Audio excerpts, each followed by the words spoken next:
So guys, got the next up in the matchup series. We're having a look at two guys who are struggling with open face fades. Two different problems. Let's have a look at what solutions we can put in place for these two players.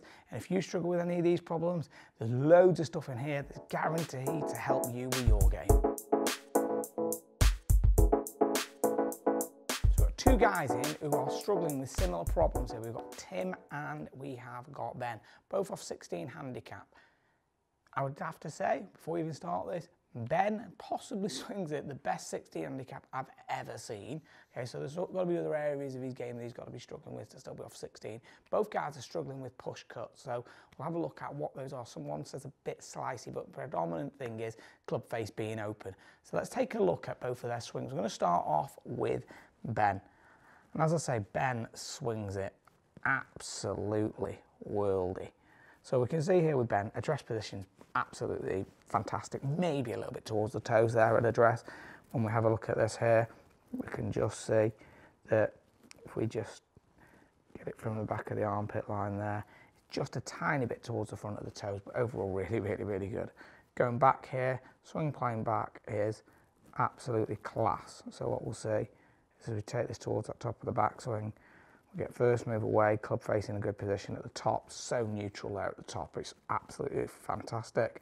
Have a look from the front view here, really, really good. The only thing I'd criticise slightly here from the front view is that the left knee's just come inwards a little bit too much, but overall it's really good. What we'll then see is as he starts down, particularly from down the line here, okay, the club gets a little bit steep there. Now the reason that this starts to happen is he gets a bit late with his weight transfer.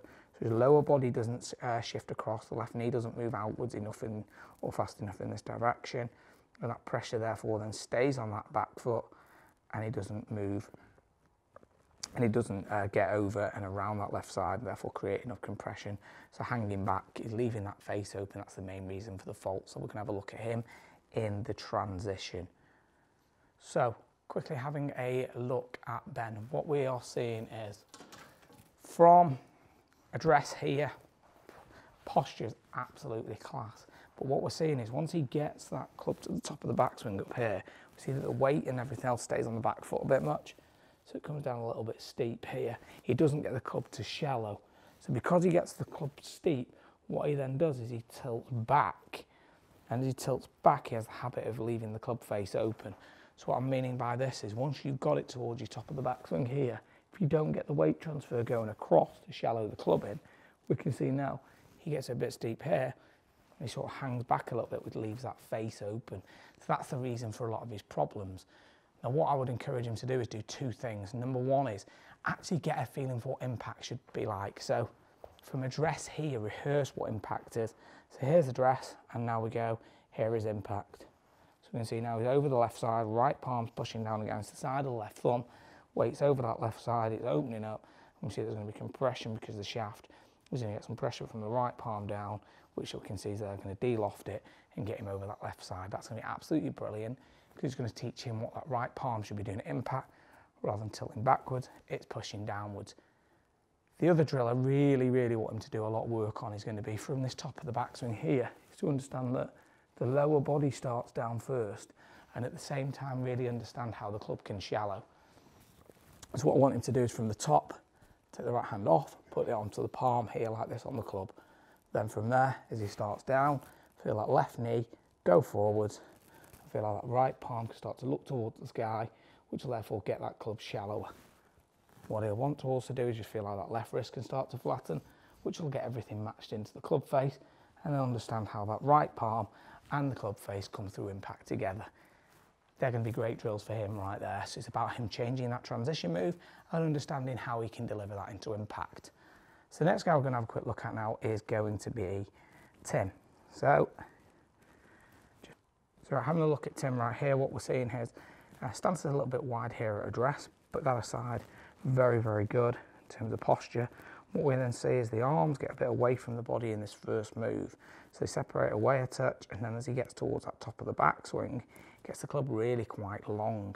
So his right elbow works up and away from the body a little bit in this direction, and the club's obviously pointing across the line over here. What we then see is from the front view, we can see now as he starts to take it back, he very much is starting to tilt that upper body towards the target. So what we'll see is that the lower half slightly sways across, and the upper body goes back towards the target in this direction here. What he then does is, which is really going to be his killer, his head goes forwards and then he backs out of it a little bit on the way down. Head goes forwards now, which steepens it, and then he has to slightly work the club under on the way through, not massively, but his big issue is going to be that where he's pivoting going back in terms of the elbow going upwards and the upper body going towards the target due to the hip sway. So what we're talking about with this, guys, is that stance a little bit wide here, and what we see is it goes towards away from the target here, then he starts to go back towards the target with the upper body, hips have swayed, and he's back in this direction.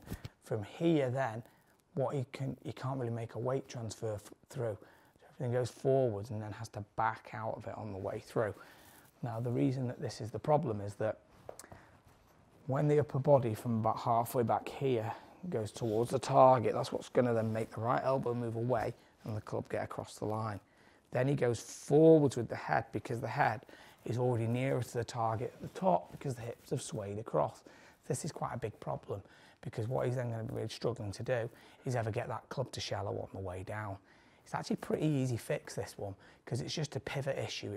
The main bit is that the hips are swaying, causing the upper body to go towards the target, causing the arms to run on. So what we're going to do first of all is understand how the hips will turn properly in the backswing. So almost kind of having that club rested against him here and then getting the feeling of turning and how it's going to stay on the body, okay? You could possibly have something against your wall, use your golf bag against you. That would be a great thing to get the feeling that the hip, rather than it moving across. So if I had it here and I make this just a simple little turn, try and hold it in place as I'm turning. If it's swaying, I feel like it's about to fall over and it's going across. Then the other thing we want to do is see how that upper body moves. So saying once the hips are turning, the left shoulder is stretching across over the inside of the right thigh. That's absolutely massive, because when we've got that right shoulder across here, Friday we start transition from the lower body, the right shoulder can come downwards, which is going to allow that club to shallow.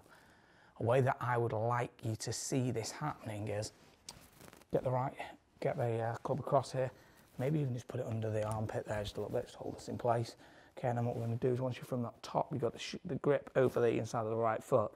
Feel it drop to the club's now behind your shoulder, which will give you the idea it's coming from in to out, and then feel how you hit it with your right shoulder, which will get the club face square at impact. Really good drill just to understand it, because it's massively about the pivot, which is making the arms get out of position. So if you fix the turn, you should fix everything in your golf swing. So guys, if you haven't sent any of your videos in for this matchup series, get them across, okay? There's going to get the opportunity to view your swings. If you've sent them in and you haven't been on here yet, don't worry, we are going to be covering your swings and we are going to be doing this going forward. So please make sure you do send them in. If you haven't subscribed to the channel, please do. We've got so much content coming your way that's all there to help you with your game, shoot lower scores and increase your enjoyment level with this absolutely amazing game. So make sure you do send your stuff in. We're here to help you. Comment below what stuff you'd like to see going forward on the channel, because as always, this is about helping you improve your game.